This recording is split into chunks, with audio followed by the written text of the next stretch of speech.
इससे पिछली वीडियो में हमने एल्बर्ट बंडूरा की सोशल लर्निंग थ्योरी और सोशल कॉग्निटिव थ्योरी को जाना था। और सोशल लर्निंग थ्योरी को समझने के लिए हमने इसको तीन हेडिंग्स में डिवाइड किए थे, जो था रेसिप्रोकल डिटर्मिनिज्म और सेल्फ सिस्टम, और थर्ड हेडिंग था प्रिंसिपल्स ऑफ ऑब्जर्वेशनल लर्निंग। तो इस वीडियो में हम इसकी थर्ड हेडिंग कंप्लीट करेंगे और पिछली वीडियो में हमने 2 हेडिंग्स कवर कर लिए थे। ऑब्जर्वेशनल लर्निंग का मतलब है कि दूसरों को देखकर सीखना, चाहे हमें उसके बदले, उस बिहेवियर के बदले रेनफोर्समेंट यानी अवार्ड मिले या ना मिले। बंडूरा कहते हैं कि रेनफोर्समेंट या पनिशमेंट उनको तब दी जाती है जब उनको परफॉर्मेंस करने के लिए कहा जाता है, क्योंकि लर्निंग तो देखकर ही हो जाती है। जब उसे परफॉर्म करने के लिए कहा जाता है तब रेनफोर्समेंट या पनिशमेंट की बात होती है। और बंडूरा ने ये भी कहा है कि बहुत सारी चीज़ें जो है वो हम देखकर ही सीख जाते हैं, लेकिन ज़रूरी नहीं है कि वो हम एक्चुअली में परफॉर्म करेंगे या नहीं करेंगे।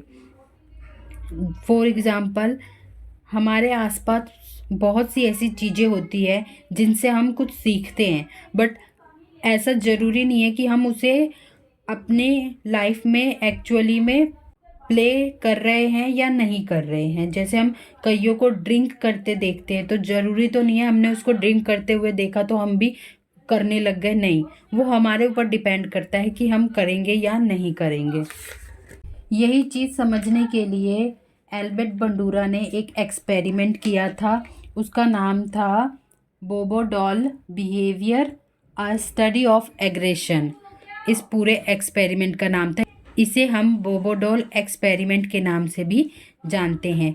इस एक्सपेरिमेंट में एल्बर्ट बंडूरा ने एक बच्चों के ग्रुप को एक सिचुएशन दिखाई, जिसमें उन्होंने दिखाया कि एक पर्सन जो है वो बोबो डॉल को मार रहा है, लातों से मार रहा है, उस पर गुस्सा कर रहा है, उस पर चिल्ला रहा है, उसको हथौड़ों से मार रहा है।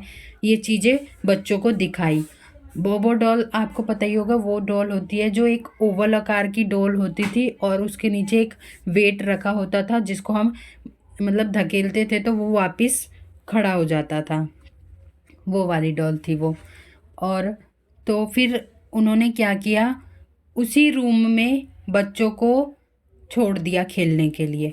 तो ऑब्जर्वर ने देखा कि कुछ बच्चे उस डॉल के साथ वैसे ही बिहेवियर कर रहे हैं जैसे वो पर्सन कर रहा था। उस डॉल को वो मारते हैं, पीटते हैं, उस पर गुस्सा निकालते हैं, हथौड़े से मारते हैं, वो कर रहा था। तो बंडूरा यहाँ पर यही बताना चाहते हैं कि चीज़ें बच्चे देखकर सीख जाते हैं, चाहे उनको उसके उस परफॉर्मेंस के बदले रेनफोर्समेंट मिल रही होती है या नहीं मिल रही होती है। और कुछ बच्चे तो ऐसे भी थे जो बाद में अपना बिहेवियर चेंज कर ले रहे थे जब उनको रेनफोर्समेंट दी जा रही थी तब।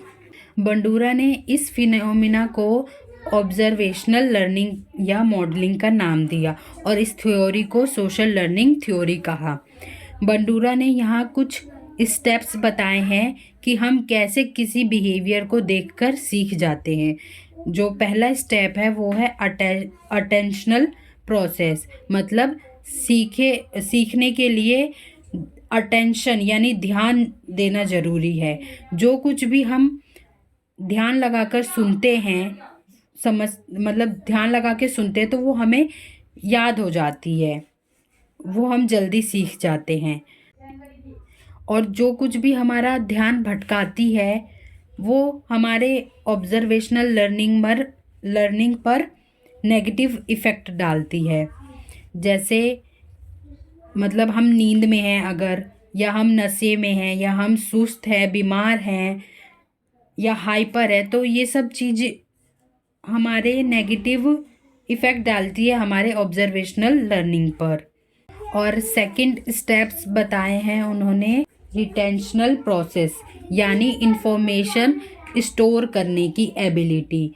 यहाँ ये ज़रूरी नहीं है कि हम कोई बिहेवियर देखते हैं तो वो हमें तुरंत याद हो जाती है, नहीं, हमें उस बिहेवियर को याद रखने की भी ज़रूरत पड़ती है। और ये भी हमारे ऑब्जर्वेशनल लर्निंग पर इम्पॉर्टेंट इफ़ेक्ट डालती है। और याद रखना इसलिए ज़रूरी है कि हम उसे, अगर उस बिहेवियर को अपनी लाइफ में दोबारा अप्लाई करना चाहे तो वो हमें याद आ जाए। और थर्ड स्टेप है रिप्रोडक्शन प्रोसेस। एक बार जब हम मॉडल को ध्यान लगा के सुन लेते हैं और इन्फॉर्मेशन भी स्टोर कर लेते हैं, तो अब टाइम आता है उस बिहेवियर को एक्चुअली में परफॉर्म करने का। सीखे गए बिहेवियर को प्रैक्टिस करने से हमारे स्किल्स में इम्प्रूवमेंट होती है और इस बात की कम चांसेस होती है कि हम पहली बार जो हमने गलती की थी वो हम आगे भी करेंगे। तो रिप्रोडक्शन के बारे में एक और इम्पॉर्टेंट बात ये भी है कि प्रैक्टिस करने से एक तो हमारी नकल करने की एबिलिटी में सुधार आता है, और ये भी देखा गया है कि जब हम खुद के परफॉर्मेंस को इमेजिनेट करते हैं तब हमारी एबिलिटी में सुधार आती है। मतलब हम उसको इमेजिनेट भी करते हैं ना, उसको एक्चुअली में कर नहीं रहे होते, अपने माइंड में सोच रहे होते हैं उस अपने परफॉर्मेंस के बारे में, तो वो चीज़ इम्प्रूव होती है। यहाँ पर कुछ रिसर्चर ने ये भी देखा है कि जो एथलेटिक्स होते हैं वो परफॉर्मेंस करने से पहले अपने परफॉर्मेंस को अपने माइंड में इमेजिनेट करते हैं और इससे उनकी परफॉर्मेंस इम्प्रूव होती है। फोर्थ स्टेप है मोटिवेशनल प्रोसेस। अब ये सब करने के बावजूद आप तब तक कुछ नहीं कर पाओगे जब तक आपके पास मोटिव ना हो, यानी जब तक आपके पास ऐसा करने का कोई कारण ना हो। यहाँ ये भी बताया कि रेनफोर्समेंट और पनिशमेंट दोनों ही इम्पोर्टेंट रोल निभाते हैं मोटिवेशनल प्रोसेस में। फॉर एग्ज़ाम्पल, आप देखते हो कि किसी पर्सन को किसी काम के लिए अवार्ड दिया जा रहा है तो आप उससे मोटिवेट होते हैं कि हाँ, ये काम मैं भी कर सकता हूँ, मुझे भी अवार्ड मिल सकता है, मेरा भी नाम हो सकता है, इस तरीके से। और जैसे कि पास्ट रेनफोर्समेंट, मतलब किसी बिहेवियर के लिए किसी पर्सन को अवार्ड मिल रहा होगा पहले कभी, तो वो चीज़ भी आपको मोटिवेट करती है कोई बिहेवियर करने के लिए। और सेकंड है प्रॉमिस्ड रेनफोर्समेंट, मतलब आप इमेजिन करते हैं कि हाँ, मैं अगर ऐसा करूँगा तो शायद मुझे अवार्ड मिल सकता है या नहीं मिल सकता। तीसरा है वाइकेरियस रेनफोर्समेंट, मतलब आपने पहले कभी किसी को देखा होगा कि हाँ, उसने ये परफॉर्मेंस किया है तो मैं भी वैसे ही कर दूँगा। आप ये नहीं सोचते इसमें कि वो मेरे लिए सही है या गलत है, ये नहीं, आप देखते हैं कि हाँ, उसने किया तो मैं भी कर दूँगा। और नेगेटिव मोटिव्स में उन्होंने बताया है पास्ट पनिशमेंट, मतलब आपने पहले किसी को देखा होगा कि किसी काम के लिए उसको पनिशमेंट मिल रही है तो वो काम आप नहीं करोगे। और दूसरा है प्रॉमिस्ड पनिशमेंट, मतलब आप इसमें सोच सकते हो कि अगर मैं ये काम करूँगा तो मुझे इसके लिए पनिशमेंट मिल सकती है।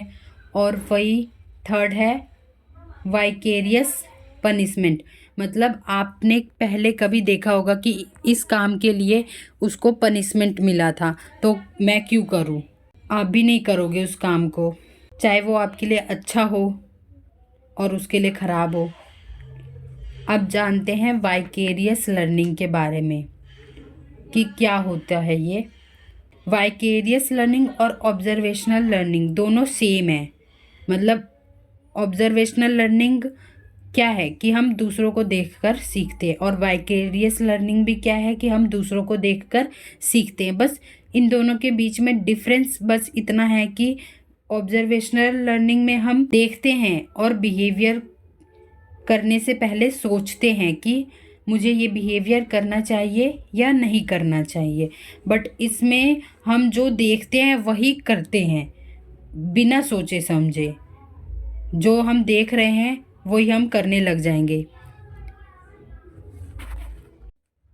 यानी दूसरों के एक्सपीरियंस से, नॉलेज से सीखना। इसमें गलती होने की कम चांसेस रहती है और अपने बिहेवियर को बेहतर तरीके से परफॉर्मेंस करने की चांसेस ज़्यादा होती है। मतलब वो कहते हैं ना कि दूसरों के एक्सपीरियंस से सीख लो कि दूसरों ने ये गलती की है तो तुम वो गलती मत दोहराना।